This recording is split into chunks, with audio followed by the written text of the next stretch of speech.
Hemph. Are you even aware that you depend on us for your life? A small, weak factory like yours will fail if our company wins the contract. You pawn. Just follow my instructions and don't say anything. An employee of the client was requesting that we reduce the cost of our screws. However, I'm proud that our screws are worth the money. I cannot simply drop the price without thinking.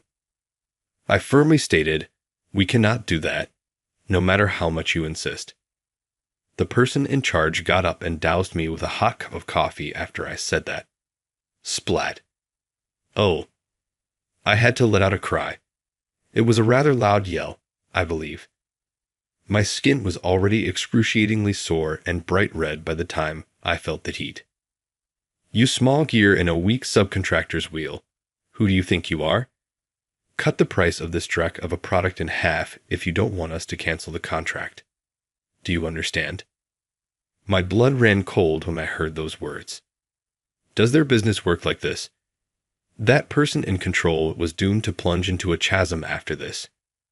Aaron is my name. I'm 35 years old already. This 35-year-old man works in a factory in a small town. Hi, Dad. Today, I'm speaking with the client. Do you have something to say? Just do it like you always do, okay. I got it. Don't call me Dad either. I got a severe glare from the man in front of me. I made a fast correction. I apologize, Mr. Martin. The proprietor of the small-town factory, my dad, returned to the workshop after apparently accepting my correction. Yes, my family owns the tiny plant where I work. We manufacture screws in our facility, including small screws for precise equipment, screws for machinery, and screws for desks and chairs. Despite being a small-town factory, we have secured some rather large jobs. But as usual, it's up to me to handle the clients. At his core, my dad is a true craftsman. His pride is equally as high as his technical prowess. He is awful at negotiating because of his obstinate nature. I am therefore in charge of all client meetings and negotiations. It will only escalate into a fight if Dad leaves. I sighed as I got ready to see the client today. This encounter was with a significant machinery-related company, one of our most valued clients. The biggest trading company we work with among them. Their location in a high-rise structure is very different from our small operation. I walked nervously into the huge lobby. Even after all these visits, I still get anxious. These commercial conversations are still new to me. Nevertheless, I made sure to iron out the wrinkles in the black suit I've gradually been used to before entering the business. Even though my legs were a little unsteady, I approached the receptionist with a strong sense of resolve. I was aware that the individual I was meeting today was the only employee in this organization with that last name. Pardon me. From Martin Factory, I'm Aaron Martin. Is Isaac free? Yes, Mr. Martin, we have been anticipating your arrival. Regarding today, the receptionist looked at me pityingly. Wait, is the meeting not today? I tilted my head anxiously, feeling a bit uneasy. But her response was different from what I expected. Actually, Isaac, the person in charge, is out on a business trip today. Someone else is filling in just for today. You weren't informed. Oh, I see. No, I didn't receive any notice. My sincerest apologies. It was an oversight on our part. No, it's perfectly fine. Don't worry about it. I'm truly sorry. I'll call the person in charge immediately.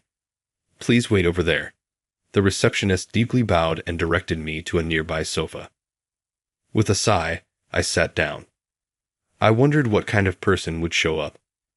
Isaac, the usual person in charge, is a friendly and approachable guy. He always listens carefully to my clumsy explanations and tries to work things out with me. This company, from the receptionist to everyone else, is full of great people. I bet the new person will be just as nice. All right, let's do this, I said to myself, pumping my fists to psych myself up. Despite my nervousness, I waited expectantly for the new person in charge. Then, a man appeared at the reception desk from the back. After talking briefly with the receptionist, he turned toward me. As soon as I saw his face, an unexplainable feeling of discomfort arose in my chest. Why do I feel this way? The man walked closer. His slightly creepy smile made my skin crawl. As his face came closer, my brain started sounding alarms. I dumbed through my memories. It was a face I never wanted to remember. So, it really is you, Aaron. Wait, is that Noel? Before I knew it, I had spoken my thoughts out loud. The man in front of me was Noah. Unbelievably, he was my old classmate. Didn't expect to see you here, of all places. The son of some weak little factory, Noel said, his words making my blood boil. Yeah, well, I didn't expect to see you either. Weren't you off in Tokyo? I snapped back a bit harder than I intended. But Noel didn't seem to care. He scanned me from head to toe with an obnoxiously appraising gaze. What's with you? It was an unpleasant gaze. It felt like I was being appraised, and that attitude was blatantly on display with no attempt to hide it. Wow, that suit really doesn't suit you. Why don't you stick to wearing dirty overalls like a good little factory worker? Excuse me. Careful now. Are you sure it's a good idea to talk back to your client? Me? Client. You're the one in charge. That's right. And I'm your client. Come on, the meeting room is this way. Bet a poor guy like you doesn't get to walk around buildings this fancy very often. Actually, I've been here plenty of times and know where the meeting room is. Oh sure, like you'd remember. Just don't go stealing anything, you pauper. I wouldn't steal anything. I couldn't hold back my anger and ended up raising my voice. But as it echoed through the floor, I caught sight of the receptionist looking at me with concern. Embarrassed, I quickly shut my mouth. Don't shout, it's embarrassing. That's because you keep saying ridiculous things. I blushed furiously.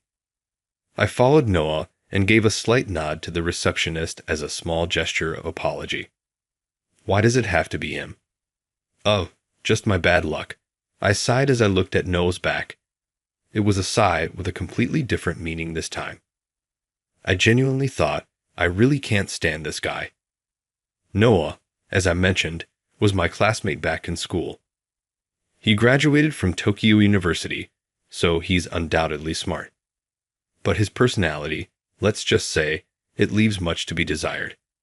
It would have been one thing if he only bragged about himself, but he had no problem making degrading remarks about others. I was one of his targets, too. My family's factory had been well known in our town since I was a kid. It's a small screw factory run by our family, producing screws for all kinds of uses, even tiny rare ones. In a tight-knit rural community like ours, everyone knew about our long-standing business, but Noah always made a mockery of it. Ha, look at you, poor boy. Poor kids always wear dirty overalls and sweat buckets. Disgusting. You're covered in oil. Don't come near me, Noah would say without a second thought.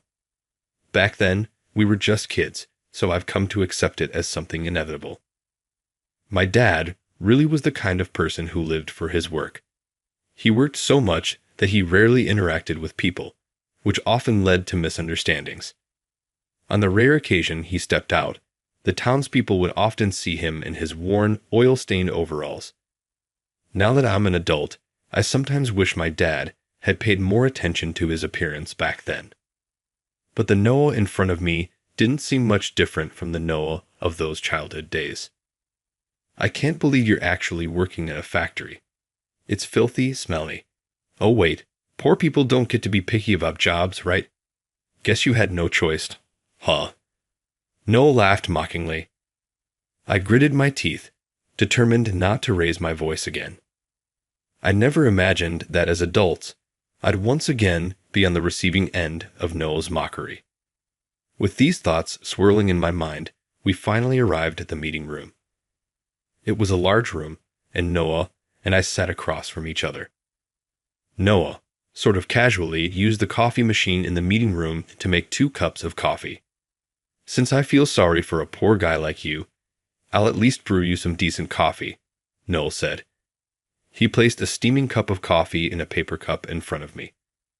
I gave him a slight nod and politely thanked him. Thanks. Poor guys like you don't get to drink coffee very often, do you?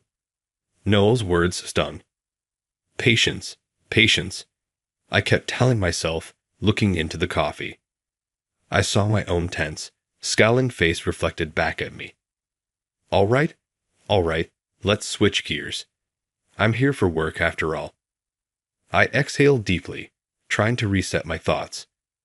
Then, I showed Noah the materials I had prepared. As I'm sure Isaac mentioned, today we'll be going over this and this carefully. I laid out the documents in front of him. This was, after all, work. I reminded myself that I needed to stay professional and use polite language no matter what. I shifted my tone, trying to remain professional. However, Noah gave the documents a quick glance before leaning back in his chair. He stretched and cracked his neck as if completely uninterested. He showed no sign of actually listening to me. I leaned forward and looked at his face. Are you listening to me? Yeah, I don't need all that. Noah cut me off mid-sentence. Noah wasn't just cutting me off. It was more like he completely shut down the conversation. Does this guy even have any intention of having a discussion? Wait, what? I came here today specifically to discuss this with you, as agreed with Isaac. If it's about that, talk to Isaac. I'm here to discuss something else with you. Wait, what? Didn't Isaac brief you? I'm here to go over these points. I pushed the documents closer to him. No, that doesn't concern me. What? I couldn't help but respond with the same kind of answer. My head was swimming with questions. Today's meeting was supposed to focus on discussing the safety of our screws and how to promote them moving forward. This was something I had agreed to finalize with Isaac during our last conversation. What else is there to discuss? Everything is mostly settled. We just need to finalize these details. There's still something not settled. Okay, but that's not something else. Bang. Noah slammed his hand on the table in frustration. I froze, startled by the sudden noise. Seeing my reaction, Noah seemed satisfied and smirked at me mockingly. You don't get it, do you? These screws are overpriced. Overpriced? Yeah, don't you know the market rates for screws? Yours cost twice as much. That's because you can't even do basic math, huh? Poor boy, or are you just desperate to scrape by? I discussed the price thoroughly with Isaac, and we agreed that it's fair for these screws. No, you're not listening. I'm telling you the price is way off the market. I can't change the price. This price was set after multiple discussions with Isaac. It's not something I can change now. Just tell them you renegotiated with me and lowered it. Drop the price. Noel pulled a pen from his chest pocket and scribbled a number on the documents I had brought. This seems about right. What? That's less than half the current price. That's what the market rate is for screws. These screws are the result of hard work from my dad and me. Yeah, spare me the heartwarming father-son tale. The real world isn't so kind. Just lower the price already. Noah kept repeating, lower the price, like a broken record. This product is... I tried to bring up the topic of the screws again, but Noel made it clear with exaggerated gestures that he had no intention of listening to me. He glared at me lazily, his disinterest evident. But I refused to back down and glared right back at him. Let me make this clear one more time. These screws are overpriced. Lower the price. No, we're sticking with this price, I spoke firmly to Noah. The moment he heard my words, he gave a sly grin. A bad feeling crept over me, and then, splash! Ah, it's hot. I instinctively clutched my arm. Brown liquid dripped from the table onto the floor in steady drops. I must have shouted quite loudly. I couldn't help but cry out. Noah had poured the steaming coffee in front of him all over me. Reflexively, I moved my body to shield my face, but my arm took the brunt of it. The pain was intense. Hot coffee seeped through my suit sleeve and burned my skin. My arm turned bright red, looking painfully raw. Does anyone normal go this far? I glared at Noah, but he didn't look the least bit remorseful. He just smiled, watching me as if enjoying a show. He didn't even try to wipe up the spilled coffee or show concern for my arm. If anything, he looked proud of himself, like a child savoring the satisfaction of pulling off a prank. Ha, you know your little factory survives because of us, right? If we cancel our contract, your weak little factory will go under in no time. Just do what I tell you. Pawn. Stop talking back. Ha ha ha. He let out a laugh straight out of a cartoon villain. It was a laugh so loud, it made my stomach churn. But I refused to back down and glared at him. No matter how much you demand, we cannot lower the price. Huh, really? Okay, fine then. We'll just cancel the contract. Hope you don't mind your company going under. Throwing hot coffee at a business partner is way worse than canceling a contract. You think a big company like ours is going to back down before a subcontractor? Be realistic. You should be begging us to buy your junk products, even at a discount. Junk? I replayed Noel's words in my mind. The screws my dad and I worked so hard to create were junk. I felt my blood run cold. Anger and a strange calmness mixed within me as I slowly stood up. So, this is how your company operates, is it? I didn't even bother looking at Noah anymore. I couldn't stand to see his face a second longer. Without another word, I walked out of the meeting room. I cradled my burned arm, but Noel's words had numbed the pain. The rage that had been boiling inside me had been replaced by a chilling calm. I realized there was no point in arguing with someone like him. He wasn't worth my time. I left the building. As I walked out, I noticed the receptionist trying to speak to me, but I pretended not to see her and kept going. When I got home, the anger I had suppressed earlier surged back. I told my dad and mom everything that had happened that day. My dad simply listened and then headed to the workshop without saying a word. Seeing him walk away made me feel even more frustrated. I wanted him to say something. Maybe I wanted him to declare that we'd stop doing business with them entirely. My mom, on the other hand, frowned thoughtfully. Ike worked so hard to handle things properly, and yet they send someone like that as a substitute for the original person in charge. Ike had always taken our screws seriously. He had even said he didn't want to lose us as a partner. Talking it over with my mom, I couldn't help but think something felt off, but no matter how much we mulled over it, nothing would get resolved on our end. Several days passed without any contact from that company. A few days later, the factory's doorbell rang. My dad was in the workshop, and my mom had gone to make lunch. I was the only one available, so I quickly headed to the entrance. Yes? Oh, Isaac? Hello, Aaron. When I opened the door, the first person I saw was Isaac, and standing next to him. Thank you for your time. What? Mr. Yates? I did a double take. It was none other than Mr. Yates, the president of the trading company, standing right there. And next to him, unnoticed until now, was Noah, looking small and sheepish. What brings you here? Oh, please come in.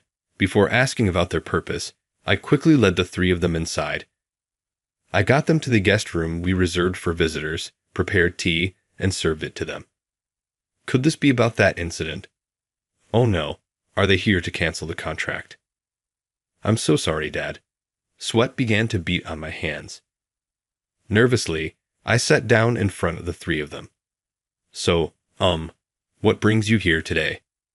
To my astonishment, Mr. Yates and Isaac both bowed their heads to me. We sincerely apologize. We are so sorry. The two of them apologized in unison. We heard from our receptionist about how Noah handled things the other day. We deeply apologize for his behavior. Oh no, I also raised my voice, and I'm sorry for that. No, no. Your anger was completely justified. I bowed my head alongside them. Then Isaac began to explain the situation. To be honest, while I was on my business trip, we were supposed to contact you to extend the discussion timeline. However, it seems someone changed that plan without permission. Isaac shot a sharp glare at Noah. This Noah took it upon himself to tell our clients that he was the new person in charge during my absence, even though I was still the official contact. He lied and called himself a temporary replacement. Why would he do that? Well, at our company, we've recently set a cost-cutting initiative as a major goal. It seems Noah was overly eager to prove himself as the first to achieve it. Isaac bowed his head again, speaking in a subdued tone. He went on to explain everything thoroughly and with great care, but to summarize, Noah apparently viewed Isaac as his rival. When the company introduced its cost-cutting initiative, Noah saw it as his chance. If he could renegotiate everything Isaac is in charge of and get the prices lowered, he'd achieve the cost-cutting goal and steal Isaac's position. It was a short-sighted and selfish plan. Noah went ahead with his plan, contacting all of Isaac's clients without permission, implementing unapproved cost-cutting measures, making sudden changes to previously settled decisions, and displaying poor behavior during meetings. Seeing this, most of the clients outright rejected Noah's proposals. Some companies even canceled their contracts entirely after dealing with him. It wasn't until Isaac started receiving termination notices that he finally realized what had happened. And that's the situation right now. We're going around apologizing to all of our clients. That's quite a mess. I couldn't find the right words to respond. For such a large corporation, they must have countless clients, and yet the president, Mr. Yates, came here personally with Isaac to apologize to us. Once again, we are truly sorry. Hey, you apologize? Mr. Yates said, nudging Noah, who stood shrinking into himself. But even as he shrank, Noah didn't look remorseful in the slightest. He didn't offer any words of apology or even bow his head. He just pouted with his lips pressed together. Hey, you're the one who caused all this trouble. Apologize properly, Isaac urged. This is ridiculous, Noah muttered. Mr. Yates, these products are clearly overpriced. Isn't this factory also at fault? Enough. Don't underestimate this screw factory. Isaac snapped, silencing Noah in an instant. Noah's posture straightened up as if snapped into attention. Even so, he began stammering and fumbling for excuses. But the market price for screws, he began, only to be interrupted. How many times have I explained that this factory produces rare, specialized screws? Isaac cut in. There's nothing special about screws, Noah muttered dismissively. Isaac and Mr. Yates let out a collective, exasperated sigh. It was clear Noah still didn't understand. I stood up, realizing there was no other way to make him see. I retrieved one of our screws and held it out to him. What now? This is one of the screws we make here. Huh. Just an ordinary screw. Noah's dismissive words made both Mr. Yates and Isaac turn pale. Are you an idiot? How can you not recognize the screw? How long have you been in this industry? Isaac asked, his voice sharp. I lifted the screw to give Noah a closer look. This screw is used in bullet trains, precision equipment, and other critical applications where lives are at stake. What? A tiny no-name factory like this makes those? Noah scoffed, clearly unbothered. The screw had a slightly different shape from ordinary ones. It was a design I had meticulously refined over the years. This factory produces screws that no other factory can, and these screws are essential components in applications where lives are on the line. As a middle schooler, I grew up watching my dad at work. Like Noah said, my family wasn't wealthy. We weren't dirt poor, but we often struggled to make ends meet. But even as a child, I understood that my dad's rare skills were highly sought after, and that he worked tirelessly to meet those needs. Watching him dedicate himself to his craft, I felt a growing desire to support him. I began imitating my dad's work, coming up with ideas of my own, and eventually learned to create things myself. Although my dad was a stoic and stubborn man who rarely smiled, he had an open mind when it came to embracing new ideas. Whenever I created a new screw, my dad would always smile, truly happy. Seeing the normally serious and busy expression on his face light up with joy made me so happy that I became fully absorbed in screw making. It must be that focus and skill I inherited from him. Now I've created a one-of-a-kind screw here in this small factory, and I take pride in this work. I don't make things that deserve to be priced carelessly, as if saying, "This should do," or "This seems fair." Small and rural, though we may be, the screws my family and I create are the best in the world, or so I believe. I'm not stupid enough to just lower the price because someone tells me to. I looked straight at Noel. I wasn't the person who used to be pushed around by him anymore. I took pride in my work and in myself. What about you? Do you have any pride after trying to steal someone else's work? Noah faltered, unable to respond. The room fell silent. All that could be heard was the sound of my dad hammering something in the workshop, a rhythmic clang, clang. The quiet atmosphere seemed unbearable for Noah, and slowly he bowed his head to me. I'm sorry, he said, his voice small.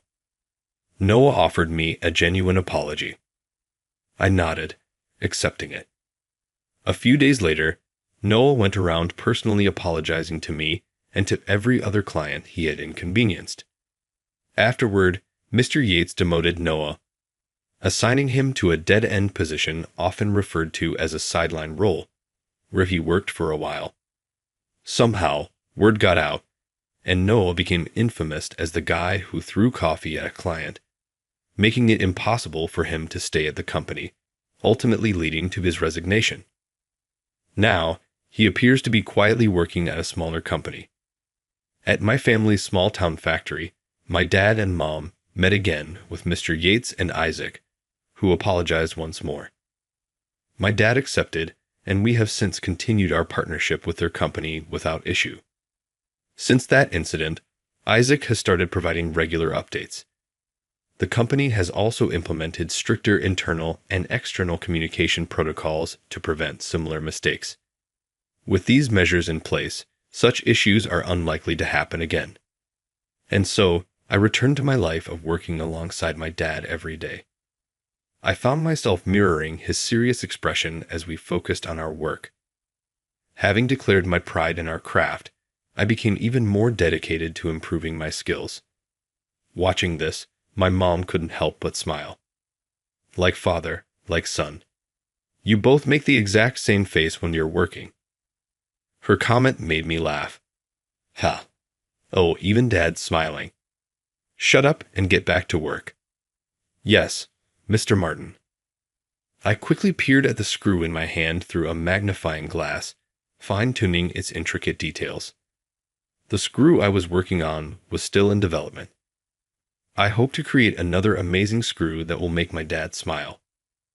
I want the three of us, as a family, to live even happier days together. If you can solve this, I'll give you $30 million.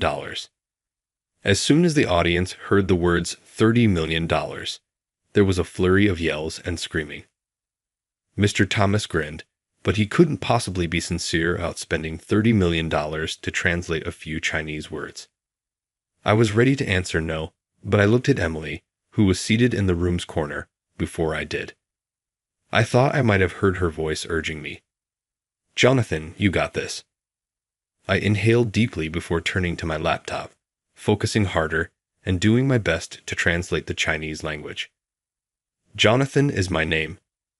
I work for my league, a trading company, and I am 33 years old. Mr. Thomas established this company 30 years ago to assist small and mid-sized businesses in foreign trade, and it now has multiple branches across the country. It has aided businesses in growing internationally, gaining customers, and streamlining logistics over the years. Our assistance has helped several companies develop significantly, and the business is still doing very well. To put it mildly, it's a stable job. I began working immediately after high school because of personal issues. However, they must be doing well financially because they employed someone like me. Mr. Thomas has created a workplace culture that is amicable and has less hierarchy because of his kind and compassionate personality. Many highly educated workers with exceptional academic backgrounds are drawn to this well-regarded business with a solid reputation. I never felt jealous or under pressure, even when junior coworkers who joined after me rose through the ranks quickly. More duties, longer hours, and more difficult assignments were all part of promotion. I simply wasn't cut out for that kind of life. I would rather get home on time every day, read a book, and drink tea than work nonstop all week to enjoy a fancy dinner and wine on the weekend. I knew I would probably never advance in the organization. I was the kind of person who fit in easily, plain appearance, unremarkable features. I hardly ever spoke up at monthly meetings, and my managers would frequently remark, "Oh, you're still working here," at office parties. I would laugh and ignore it, but it was difficult to determine if they were being serious or joking. Keeping my head down and completing my work without bringing attention to myself was my life. I didn't want to be recognized or promoted. All I wanted was to retire to a quiet life. However, Michael, a former coworker who is currently my boss, was the one person who continuously interrupted my peaceful existence. Michael was motivated, ambitious, and constantly hungry for success, the exact antithesis of me. He never missed an occasion to show off his status as an outstanding graduate from a renowned university. What is the error in this calculation? From which university did you receive your degree? Never heard of it. Haha. A school with an F rank? It isn't even a legitimate university. He would humiliate subordinates whenever they made mistakes, turning them into the laughingstock of the office. Yet, if one of his subordinates was about to close a big deal, Michael would suddenly swoop in. For someone like you, this isn't bad. Leave the rest to me, and you just handle the paperwork. And just like that, he would steal their achievements, taking all the credit for himself. Even if someone tried to protest, Michael had surrounded himself with other top-tier graduates who dominated the sales department, making it impossible to challenge him. Anyone who dared to stand up to him would be relentlessly pressured until they quit. Despite his tactics, upper management never reprimanded him because his performance was outstanding. On top of that, he was surprisingly supportive of employees with elite academic backgrounds, acting like a friendly and dependable mentor to them. He was sly, never getting anyone an opening to expose him. Of course, education is an important indicator of a person's dedication and perseverance, but Michael's way of judging people solely by their academic background never sat right with me. Naturally, he despised me for being a high school graduate. Though he didn't outright harass me, since we had joined the company at the same time, Michael would always find an opportunity to sneer at me. Watching someone as indecisive as Jonathan pisses me off. High school grads are just on a completely different level. I can't even comprehend them.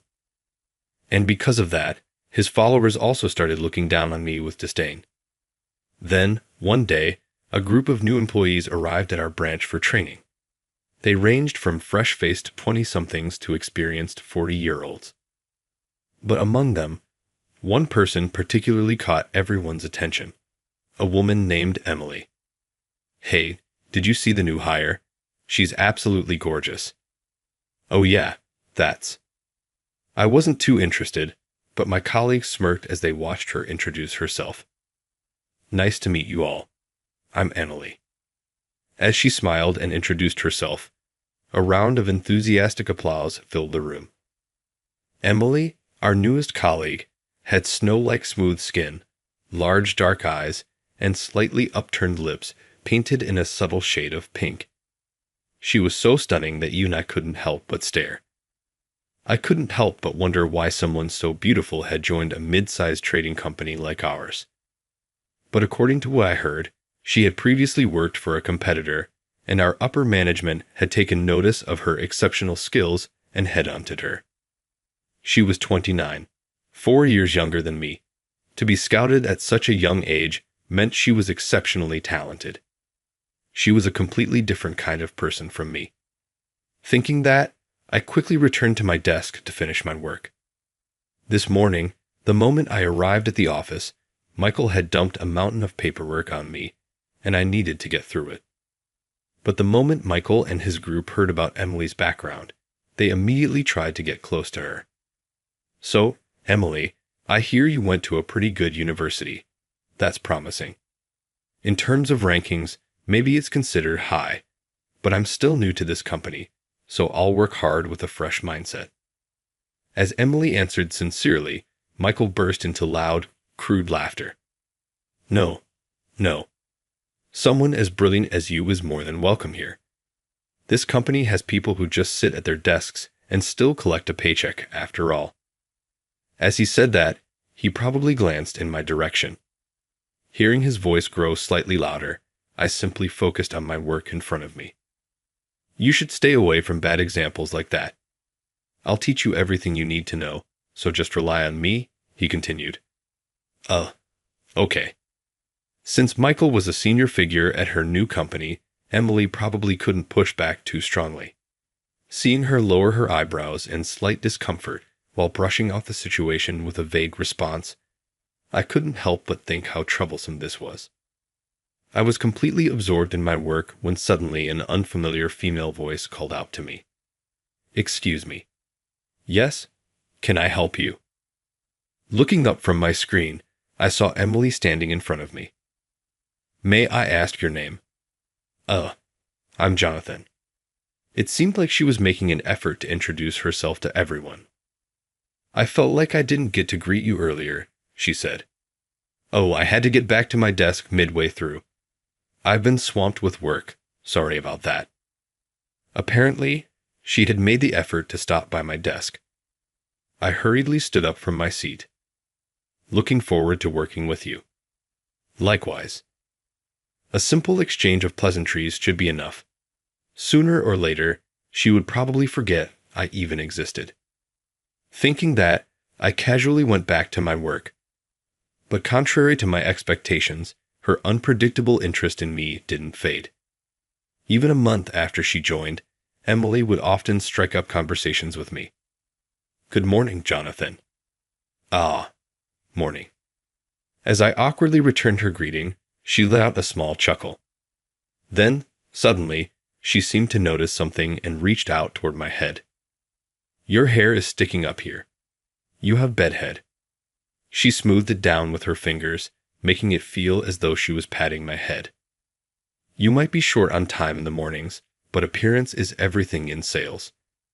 Try checking the mirror for a second before heading out." Despite her small scolding, Emily's face softened with a gentle smile. The surrounding employees stared at me and Emily with wide eyes, while others in the distance whispered among themselves. Noticing their reactions, I honestly felt like burying my head in my hands. I had spent my entire career as someone barely noticeable, yet suddenly, I was the center of attention, leaving me feeling both embarrassed and completely out of place. But whether she noticed my discomfort or not, Emily kept fussing with my hair, murmuring things like, maybe if I do this. Oh wait, it's sticking up again." She seemed completely indifferent to the stares from others or how I felt about it. This is kind of ticklish. Oh, that reminds me. I'm looking for a nice gift box of sweets to bring to a client. Do you have any recommendations, Jonathan?" After saying that, Emily tilted her slender neck slightly and looked at me with a pleading expression. Wanting to end the interaction as quickly as possible, I instinctively nodded multiple times. It was only after she had walked away that my brain finally started working properly again. Even as I resumed my work, my mind was completely occupied with the fact that a woman had actually relied on me for something. I have a sweet tooth and usually keep some snacks at my desk while working. I often try out newly released treats or popular items trending on social media, which must have caught Emily's attention with their novelty. I started feeling restless, realizing this could turn into something troublesome. But apparently, I wasn't the only one unsettled. Even though Michael was seated at a distance, he began handling his documents roughly, the rustling sound loud and aggressive. Then, as if confirming his irritation, he shot me a glare filled with resentment. Don't get the wrong idea. It's not like she relies on you because you're useful. She just knows you're too incompetent for real work. Picking out a gift box is the only thing someone with no edge like you can handle. It was obvious now that Michael had taken quite a liking to Emily, and the fact that she had come to me instead of him had clearly gotten under his skin. Just like that, all my efforts to stay under the radar had gone to waste, and I found myself drawing more attention from Michael than ever before. Yet, despite his irritation, Emily continued to greet me first thing every morning and naturally sat next to me whenever we ended up in the cafeteria. Her constant proximity was enough to make me wonder if she actually had feelings for me, but I forced myself to stay level-headed. There was no way someone as beautiful and competent as Emily would be interested in an ordinary, unremarkable employee like me. This was probably just her being friendly, or maybe she didn't see me as a man at all and just thought of me as some harmless mascot. As I kept reminding myself of that, the company's 30th anniversary party drew closer. Since this marked a major milestone, the event was planned to be extravagant, with every employee invited. A rumor even spread that Mr. Thomas, the company's president, would be attending, causing the entire office to buzz with excitement as the day approached. Among those most excited was Michael. Every day, he strutted around the office, grinning smugly with an air of self-importance. The company has high expectations for me. With Mr. Thomas attending, this is the perfect chance to show how capable I am. Michael seemed to have no interest in celebrating the company's growth or fostering internal collaboration by sharing its vision. The only thing on his mind was how to climb the corporate ladder as quickly as possible. Not long after, I learned that Michael had volunteered to be the event organizer. The company's anniversary party was a major event. Taking on the role of organizer came with significant responsibility, but if executed well, it could leave a strong impression on upper management. Grinning smugly, Michael boasted to his group of followers, "If I pull this off, my promotion is as good as guaranteed. And don't worry, I'll make sure you guys benefit from it too." With that, Michael assembled an event planning team and actively took charge of decisions regarding the venue and program. However, when it came to the tedious tasks like securing the location and arranging decorations, he delegated everything to his subordinates. Just like in his daily work, the actual labor was done by his team while he only handled the easy, high-profile aspects that made him look good. Then, as if he had orchestrated everything on his own, he shamelessly flaunted his achievements to upper management. At one point, Michael deliberately walked over to my desk, his smirk widening. "Someone with your level of education would just be dead weight, so I won't bother giving you any tasks. But don't worry, you're still an employee of this company, so you better be there on the day of the event." "Understood." Hearing my response, Michael walked away, looking pleased with himself. But the expression he wore as he left made it clear he was definitely plotting something. Then, the day of the anniversary party arrived. It was held in a grand venue with no expense spared. And as much as I hated to admit it, Michael handled his role as organizer efficiently. For all his arrogance, he was undeniably capable. He had arranged for commemorative gifts, produced a video summarizing the company's history, and smoothly managed the proceedings. The event was divided into two parts. The first half welcomed clients and business partners, featuring presentations on the company's future vision and awards for long-serving employees. Once that concluded smoothly, only company personnel remained in the venue as the second half began. A pianist, a live band, and even notable figures associated with the company took the stage for performances. Unlike the formal dinner of the first half, the atmosphere was much more relaxed, with plenty of alcohol being served, turning the event into a lively celebration. After about an hour of enjoyment, Michael, in high spirits, raised his voice to address the crowd. Tonight, we are surrounded by the company's finest employees, with unwavering dedication and exceptional contributions. Surely, there isn't a single incompetent employee among us. Right after declaring that, Michael cast a quick glance in my direction. Then, in a tone dripping with sarcasm, he continued speaking. Since Mr. Thomas is here with us, why don't we take this opportunity to showcase our employees' skills? Trade and business rely heavily on English, after all. Let's have a surprise English proficiency test. His exaggerated announcement, reminiscent of a strict schoolteacher, elicited laughter from the audience. The test Michael had devised involved randomly selecting employees to come forward and translate given English passages with speed and accuracy, determining the winner. At first, the test began with basic business English questions directed at the younger employees. No matter how new you are, you should at least be able to answer questions at this level, Michael said, acting as the host, pressuring them with his remarks. The fresh-faced employees struggled, racking their brains and breaking into nervous sweats as they worked through the questions.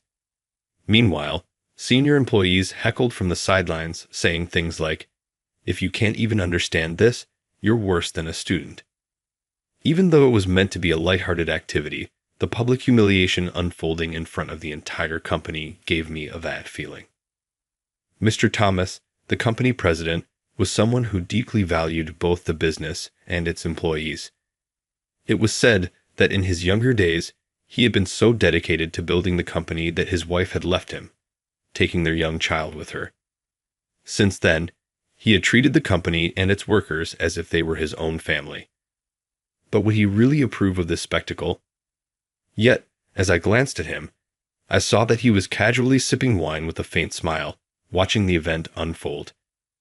Clearly intoxicated, he cupped a hand around his mouth and cheered, "Great job. Keep it up, everyone," showing no intention of calling off the event. In the end, the nervousness and difficulty of the challenge left most of the new hires unable to translate much at all, and they trudged back to their seats dejected. Seeing them like that, I couldn't help but feel bad. But apparently, the expression on my face came across as defiant. Noticing this, Michael smirked at me. "Well, I expected our employees to handle these easily, but I suppose the questions were too difficult. But don't worry, new hires. This company has employees with even less ability than you," he loudly declared into the microphone before singling me out. "If we're talking about incompetent employees, then of course, we have Jonathan here, who only got a high school diploma. Seeing his English skills should put your minds at ease." Michael turned his palm upward and curled his fingers in a taunting motion, wordlessly daring me to step forward. As the entire room's attention locked onto me, I felt the weight of their stares. Realizing there was no escape, I reluctantly walked over to stand beside him. "I'll show you how Jonathan, an incompetent person, and I, an excellent employee, translate at the same time. This will be a great opportunity to compare the results and see what happens to those who go through life without putting in the effort to learn." Michael's declaration sent another wave of murmurs through the crowd as comments like, "There's no way a high school graduate can handle this," spread throughout the room.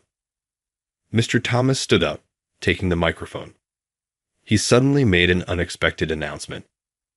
"If we use the prepared questions, Michael will have an unfair advantage. So, how about I provide the test myself?" Michael froze for a moment at the sudden announcement, but he quickly realized this was a great opportunity to showcase his abilities to Mr. Thomas. With a look of eager anticipation, as if he were about to lick his lips in excitement, he accepted the challenge. Meanwhile, I didn't care what kind of competition it was. I just wanted to return to my seat and escape the spotlight as soon as possible. Seeing no objections from anyone, Mr. Thomas pulled out 2 magazines. "Our company's largest business partners are in China. You all remember the company-wide memo from 2 years ago urging employees to study Chinese, correct?" At Mr. Thomas's words, the room filled with hushed whispers. It was true that a company-wide email had once urged all employees to study Chinese. On top of that, the company had even offered to cover part of the tuition fees for language courses. I had never been interested in learning Chinese myself, but I knew that some of my colleagues had enrolled in language schools or taken online courses.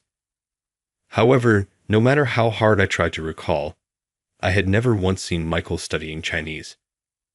I have here a Chinese economic magazine. How about you both translate the same page? At the unexpected proposal, Michael, standing beside me, turned pale as he listened to Mr. Thomas's words. Still smiling, Mr. Thomas pressed on. Let's see if you can translate it well enough to satisfy me. If you can solve this, I'll give you $30 million. At the mention of $30 million, the entire venue erupted with gasps and cheers. There was no way he was being serious. Michael had brought up this ridiculous surprise test like a school teacher. And now Mr. Thomas was playing along, probably planning to dramatically flash a piece of paper with $30 million written on it as a joke. From the murmurs around me, I could hear employees whispering, "There's no way a high school grad could handle Chinese. Mr. Thomas is being a bit cruel, isn't he?" Amidst it all, I felt a deep sense of disappointment.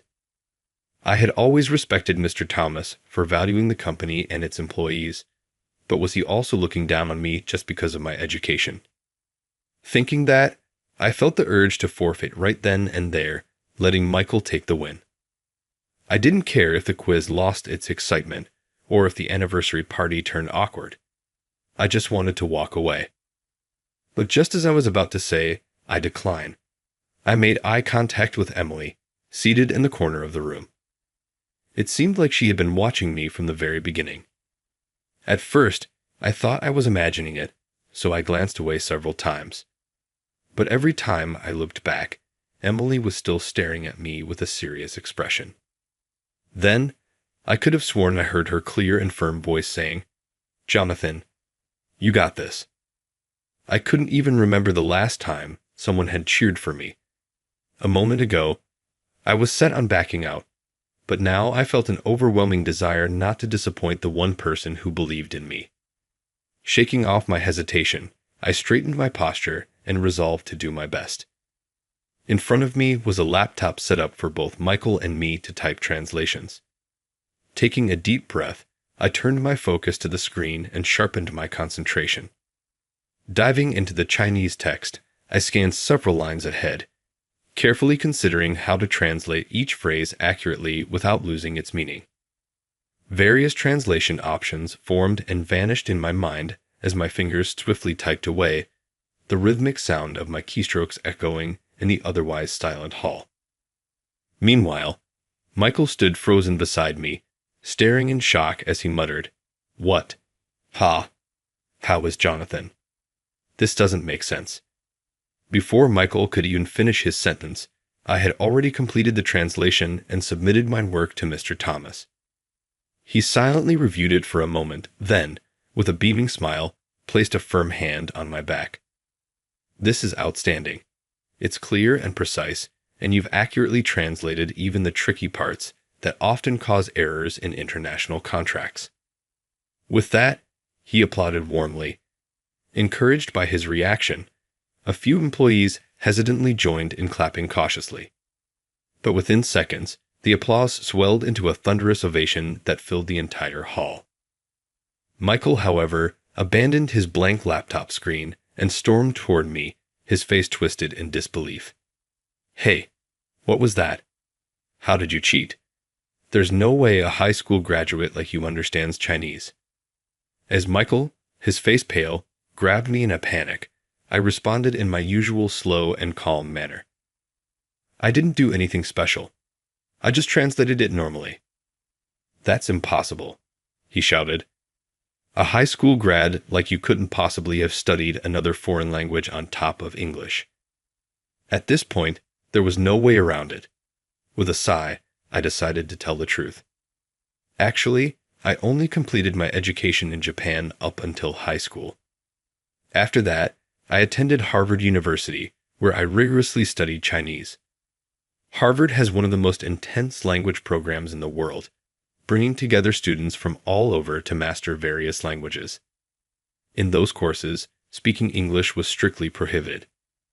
On top of the standard university curriculum, the language programs assigned mountains of homework, creating an incredibly demanding schedule. But in just 6 months, students could achieve fluency. I had never mentioned my overseas education because I didn't want to be judged based on my academic background. I never expected to reveal it in front of the entire company at a party. Even after hearing my explanation, Michael's face only turned paler as he shook his head in denial. Instead of accepting the truth, he frantically searched me for hidden answers, patting down my suit, checking my pockets, and even flipping through my wallet. Of course, he found nothing, and in frustration, he erupted again. "Mr. Thomas, let's do this again, but in English this time. There's no way he knows Chinese. This has to be some kind of mistake. Now, calm down and take a seat," Mr. Thomas replied, setting aside his wine glass. He picked up a glass of water and, to everyone's surprise, made an unexpected announcement. "I'd like to take this moment to address something important. I've been concerned about the rising employee turnover rate in recent years." A hush fell over the room as everyone turned their attention to him. Glancing across the crowd, Mr. Thomas continued, "I've noticed this trend is especially prominent among employees who join straight out of high school. That's why I've been closely observing all of you tonight." Most of the employees listened in silence, but a few visibly paled. Michael and his group of followers. "After watching today's events, I now understand the reason behind our high turnover rate," he stated firmly. "With all due respect, sir, I don't understand your point. Employees with strong academic backgrounds are highly capable and dedicated to continued learning," Michael said, struggling to comprehend why he was suddenly under scrutiny. He hurriedly attempted to justify himself, but his desperate excuses only made things worse. That mindset, the belief that academic background alone determines a person's worth, is exactly what needs to change. It's not about what you did in the past, but what you can do now that truly matters. Mr. Thomas's voice was calm, yet there was a quiet authority in his words. Michael flinched, his body stiffening before bowing his head repeatedly in remorse. Even as someone who had joined the company at the same time as him, I had never seen Michael look so defeated. But Mr. Thomas paid him no further attention, simply turning his back on the trembling Michael as he moved on. "Well then, as promised, Jonathan, I will give you the $30 million. You mean you're going to hold up a piece of paper that says $30 million, right?" I had assumed Mr. Thomas was joking, but he shook his head seriously. "I'm not joking. I'm really giving you $30 million, though not in cash. Instead, I'm appointing you as the new executive director, a position that will shape the future of this company." "Executive director? What do you mean?" According to Mr. Thomas, the company was planning to deepen its ties with Chinese enterprises more than ever before. To lead this expansion, they wanted someone well-versed in the language and culture to step up and drive the company forward. If you take on the role, prove yourself, and grow the company's profits, you may even become the next CEO. And if that happens, you'll effectively take control of this company, with its $30 million in capital. The sheer scale of what he was saying left me speechless. I could only nod in stunned silence. Just then, Emily, who had been standing beside me, let out a gasp of surprise and admiration. "That's amazing. My father thinks you're capable enough to entrust the company to you, Jonathan. You really are as brilliant as I thought." "Wait, Mr. Thomas is your father." My already overwhelmed brain felt like it was about to short-circuit from this new revelation. Seeing my shocked expression, Emily gave me a mischievous smile and finally revealed the truth. She was the daughter of Mr. Thomas and his ex-wife, the one who had left him years ago due to his workaholic nature.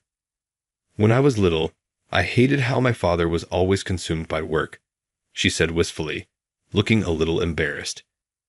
But as I grew older, I started wondering what kind of job could possibly captivate him that much. And before I knew it, I had ended up in the same industry myself. Emily had proven herself to be incredibly capable, showing the same business acumen as her father while working at a competitor. Because she had a different last name, no one realized she was Mr. Thomas's daughter when she was recruited into the company. As we marveled at the series of unexpected truths, the three of us, Emily, Mr. Thomas, and I, found ourselves caught up in lively conversation.